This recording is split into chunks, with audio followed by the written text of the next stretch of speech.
ಪರಿಣಾಮದೊಳಗೆ ಮನದ ಪರಿಣಾಮವೇ ಚೆಲುವು. ಸಂಗದೊಳಗೆ ಶರಣರ ಸಂಗವೇ ಚೆಲುವು. ಕಾಯಗೊಂಡು ಹುಟ್ಟಿದ ಮಾನವರೆಲ್ಲ ಜನನ ಮರಣವ ಗೆಲ್ಲುವುದೇ ಚೆಲುವು. ಕಾಯಗೊಂಡು ಹುಟ್ಟಿದ ಮಾನವರೆಲ್ಲ ಜನನ ಮರಣವ ಗೆಲ್ಲುವುದೇ ಚೆಲುವು. ಪರಿಣಾಮದೊಳಗೆ ಮನದ ಪರಿಣಾಮವೇ ಚೆಲುವು. ಸಂಗದೊಳಗೆ ಶರಣರ ಸಂಗವೇ ಚೆಲುವು. ಶ್ರೀ ಗುರು ಅಲ್ಲಮ ಪ್ರಭುದೇವರ ವಚನ. ಈ ವಚನದಲ್ಲಿ ಅಲ್ಲಮ ಪ್ರಭುದೇವರು ವಿವರಿಸ್ತಾ ಇರ್ತಕ್ಕಂಥ ವಿಚಾರಗಳು ಪರಿಣಾಮ, ಆನಂದ, ಸಂತೋಷ, ಫಲಿತಾಂಶ. ಪರಿಣಾಮದೊಳಗೆ ಆನಂದದಲ್ಲಿ ಮನದ ಪರಿಣಾಮವೇ ಚೆಲುವು. ಜೀವನದಲ್ಲಿ ನಾವು ತನು ಮನದಲ್ಲಿ ಸುಖ ಸಂತೋಷವನ್ನು ಅನುಭವಿಸ್ತೇವೆ. ಸುಖ ಸಂತೋಷ ಆನಂದದಲ್ಲಿ ಮನಸ್ಸಿನ ಆನಂದವೇ ಸರ್ವಶ್ರೇಷ್ಠ ಎನ್ನುವುದನ್ನು ಈ ವಚನದಲ್ಲಿ ವಿವರಿಸ್ತಾ ಇದ್ದಾರೆ. ಮನದ ಪರಿಣಾಮವೇ ಚೆಲುವು, ಮನಸ್ಸಿನ ಪರಿಣಾಮವೇ ಚೆಲುವು ಅಂತಾರೆ. ಚೆಲುವು ಅಂದರೆ ಸುಂದರ. ಸುಂದರ ಅಂದರೆ ಯಾವುದು? ಯಾವುದು ಸತ್ಯವೋ, ಯಾವುದು ಅನಂತವೋ, ಯಾವುದು ಆನಂದವೋ, ಯಾವುದು ಎಂದೆಂದು ಇರ್ತದೋ ಅದೇ ಸುಂದರ. ಸುಂದರ ಎಂಬುದಾಗಿ ಹೇಳಿದರೆ ಅದು ಸತ್ಯ, ಅದು ಶಿವ, ಅದು ಆನಂದ, ಅದು ಅನಂತ. ಇದನ್ನು ಅಲ್ಲಮ ಪ್ರಭುದೇವರು ವಿವರಿಸಿ ಹೇಳ್ತಾ ಇದ್ದಾರೆ. ಪರಿಣಾಮದೊಳಗೆ ಮನದ ಪರಿಣಾಮವೇ ಚೆಲುವು. ಆನಂದದಲ್ಲಿ ಮನಸ್ಸಿನ ಪರಿಪೂರ್ಣವಾದ ಆನಂದವೇ ಬಹಳ ಸುಂದರ, ಬಹಳ ಶ್ರೇಷ್ಠ. ಮುಂದಿನ ಸಾಲಿನಲ್ಲಿ ಅವರು ವಿವರಿಸಿ ಹೇಳುತ್ತಾರೆ. ಸಂಗದೊಳಗೆ ಶರಣರ ಸಂಗವೇ ಚೆಲುವು. ಈ ಸಂಘ ಮತ್ತು ಮನಸ್ಸು, ಮನಸ್ಸು ಎಲ್ಲಿರ್ತದ? ಈ ದೇಹದಲ್ಲಿ ಇರ್ತದೆ. ದೇಹ ಮತ್ತು ಮನಸ್ಸು ಅವಿನಾಭಾವ ಸಂಬಂಧ. ದೇಹ ಎಲ್ಲಿಯವರೆಗೆ ಜೀವಂತವಾಗಿರ್ತದೆಯೋ ಅಲ್ಲಿಯವರೆಗೆ ಮನಸ್ಸು ಇರ್ತದೆ. ದೇಹ ಜೀವಂತಿಕೆಯನ್ನು ಕಳೆದುಕೊಂಡ ಕೂಡಲೇ ಮನಸ್ಸು ಅಲ್ಲಿಂದ ನಿರ್ಗಮಿಸ್ತದೆ. ಮನಸ್ಸಿಗೆ ಸ್ವತಂತ್ರ ಅಸ್ತಿತ್ವ ಇಲ್ಲ. ದೇಹ ಇದ್ದಾಗ ಮಾತ್ರ ಮನಸ್ಸು ದೇಹವನ್ನು ಆಶ್ರಯಿಸಿ ಅಲ್ಲಿ ಇರ್ತದೆ. ಮನಸ್ಸು ದೇಹದ ಜೊತೆಗೆ ತನ್ನ ಅಸ್ತಿತ್ವವನ್ನು ಹೇಗೆ ಎಲ್ಲಿ ಗುರುತಿಸ್ಕೊಳ್ತದೆ? ಪ್ರಾಣ ಮತ್ತು ಪ್ರಜ್ಞಾ ಸ್ವರೂಪದಲ್ಲಿ ಮನಸ್ಸು ತನ್ನ ಅಸ್ತಿತ್ವವನ್ನು ಗುರುತಿಸ್ಕೊಳ್ತದೆ. ಮನಸ್ಸು ಎಲ್ಲಿರ್ತದೆ ಎಂಬುದಾಗಿ ಹೇಳಿದರೆ, ಎಲ್ಲಿ ದೇಹ ಇರ್ತದೆ ಅಲ್ಲಿ ಮನಸ್ಸಿರ್ತದೆ. ಆ ದೇಹದಲ್ಲಿ ಎಲ್ಲಿ ಪ್ರಾಣ, ಎಲ್ಲಿ ಪ್ರಜ್ಞೆ ಇರ್ತದೆಯೋ ಅಲ್ಲಿ ಮನಸ್ಸು ಇರ್ತದೆ. ಸೊ ಆನಂದ ಚೆಲುವು ಎಂಬುದಾಗಿ ಹೇಳಿದರೆ, ಪರಿಣಾಮದೊಳಗೆ ಮನದ ಪರಿಣಾಮವೇ ಚೆಲುವು ಎಂಬುದಾಗಿ ಹೇಳಿದರೆ, ಶರೀರದ ಆನಂದವನ್ನು ಇಲ್ಲಿ ಹೇಳ್ತಾ ಇಲ್ಲ ಅಲ್ಲಮ ಪ್ರಭುದೇವರು. ಶರೀರ ಸೌಂದರ್ಯವನ್ನು ಕುರಿತು ಇಲ್ಲಿ ಹೇಳ್ತಾ ಇಲ್ಲ.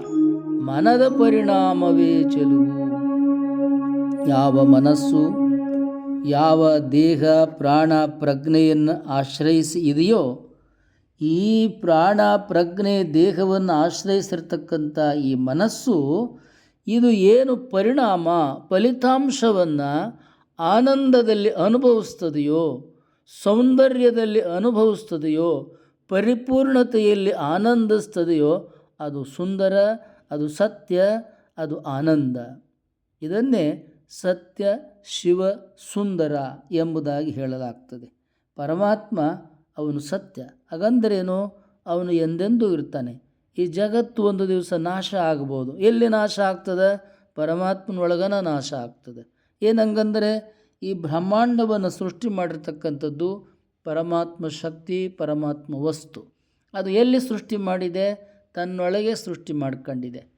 ಪಂಚಮಹಾಭೂತಗಳು ವಿಸ್ತಾರವಾಗಿರ್ತಕ್ಕಂಥ ವ್ಯಾಪಕ ಸ್ಥಳವನ್ನು ಪಡೆದುಕೊಂಡಿವೆ. ಇಂಥ ಪಂಚಮಹಾಭೂತಗಳಲ್ಲಿ ಆಕಾಶ ಏನಿದೆ ಅದು ಉಳಿದ 4 ಪಂಚಮಹಾಭೂತಗಳಲ್ಲಿ ಅವುಗಳನ್ನು ತನ್ನಲ್ಲಿ ಆಕಾಶ ಎಂಬಿಟ್ಟುಕೊಂಡಿದೆ. ಇಂಥ ಆಕಾಶವನ್ನು, ಇಂಥ ಪಂಚಮಹಾಭೂತಗಳನ್ನು, 3,500 ಕೋಟಿ ನಕ್ಷತ್ರಗಳನ್ನು ಒಳಗೊಂಡದ್ದು ಆ ಪರವಸ್ತು. ಆ ಪರವಸ್ತು ಎಲ್ಲವನ್ನೂ ತಾನೇ ಸೃಷ್ಟಿ ಮಾಡಿದೆ, ಎಲ್ಲವನ್ನೂ ತಾನೇ ತನ್ನಲ್ಲಿ ಎಂಬಿಟ್ಟುಕೊಳ್ಳುತ್ತದೆ. ಇಂತಹ ಪರವಸ್ತು ಪರಮಾತ್ಮನ ಆನಂದವನ್ನು ಅನುಭವಿಸುವುದು ಯಾವುದು? ಮನಸ್ಸು. ಅದನ್ನು ದೇಹ ಅನುಭವಿಸಲ್ಲ. ಅದನ್ನು ನಿಜವಾಗಿಯೂ ಆನಂದಿಸ್ತಕ್ಕಂಥದ್ದು ಯಾವುದು? ಪ್ರಜ್ಞಾಸ್ವರೂಪಿಯಾಗಿರ್ತಕ್ಕಂಥ ಪ್ರಾಣಸ್ವರೂಪಿಯಾಗಿರುವ ಈ ಜೀವನು ಮನಸ್ಸಿನ ಮೂಲಕ ಈ ಪರಿಪೂರ್ಣವಾದ ಆನಂದವನ್ನು ಅನುಭವಿಸ್ತಾನೆ. ಆದದ್ದರಿಂದಲೇ ಅಲ್ಲಮಪ್ರಭುದರು ಹೇಳ್ತಾ ಇದ್ದಾರೆ, ಪರಿಣಾಮದೊಳಗೆ ಮನದ ಪರಿಣಾಮವೇ ಚೆಲುವು. ಆನಂದದಲ್ಲಿ ಮನಸ್ಸಿನ ಆನಂದವೇ ಸುಂದರ, ಶ್ರೇಷ್ಠ, ಅನಂತ, ಪರಿಪೂರ್ಣ ಆನಂದ. ಈ ಆನಂದ ಎಲ್ಲಿ ಉಂಟಾಗ್ತದೆ, ಎಲ್ಲಿ ನಾವು ಇದನ್ನು ಸಾಧ್ಯ ಮಾಡಿಕೊಳ್ತೇವೆ ಎಂಬುದಾಗಿ ಹೇಳಿದರೆ, ಸಂಘದೊಳಗೆ ಶರಣರ ಸಂಘವೇ ಚೆಲುವು. ಈ ಆನಂದದ ದಿಗ್ದರ್ಶನ, ಈ ಆನಂದವನ್ನು ಪಡೆದುಕೊಳ್ಳುವಿಕೆ ನಮಗೆ ಎಲ್ಲಿ ಸಿಗ್ತದಪ್ಪ ಅಂತ ಹೇಳಿದರೆ, ಶರಣರ ಸಂಘದಲ್ಲಿ ಸಿಗ್ತದೆ, ಶಿವಾನುಭಾವಿಗಳ ಸಂಘದಲ್ಲಿ ಸಿಗ್ತದೆ. ಎಲ್ಲಿ ಶಿವ ಶರಣರು ಇರುವರೋ ಅವರು ಅಲ್ಲಿ ಪರಿಪೂರ್ಣವಾದ ಜ್ಞಾನ, ಆನಂದ, ಸತ್ಯ, ಶಿವ ಸೌಂದರ್ಯವನ್ನು ಅವರು ಆನಂದಿಸುವವರು ಇರ್ತಾರೆ.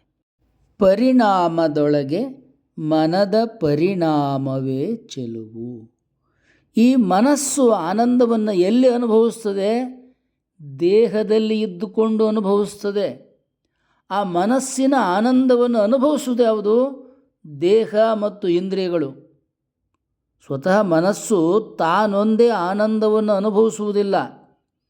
ಯಾವ ದೇಹವನ್ನು, ಇಂದ್ರಿಯಗಳನ್ನು ಆಶ್ರಯಿಸಿಕೊಂಡು ಪ್ರಜ್ಞಾಸ್ವರೂಪಿಯಾಗಿ ಮನಸ್ಸು ಇದೆಯೋ, ಈ ಮನಸ್ಸು ತಾನು ಆನಂದಿಸುವ ಜೊತೆಗೆ, ತಾನು ಪರಿಣಾಮಿಸುವ ಜೊತೆಗೆ ತನ್ನ ಜೊತೆಯಲ್ಲಿ ದೇಹ ಮತ್ತು ಮನಸ್ಸುಗಳನ್ನು ಕೂಡ ಆನಂದ ಸಂಭ್ರಮಿಸುತ್ತದೆ. ಈ ಸಂಭ್ರಮ, ಈ ಆನಂದ ಯಾವಾಗ ದೊರೀತದೆ?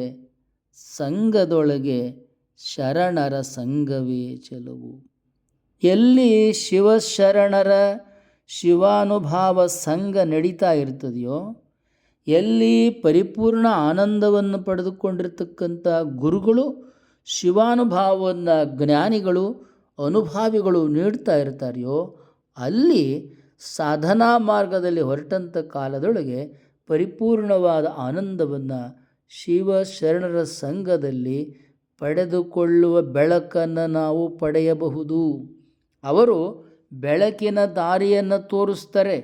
ಬೆಳಕಿನ ಪಥದಲ್ಲಿ ನಾವು ಸಾಗಬಹುದು.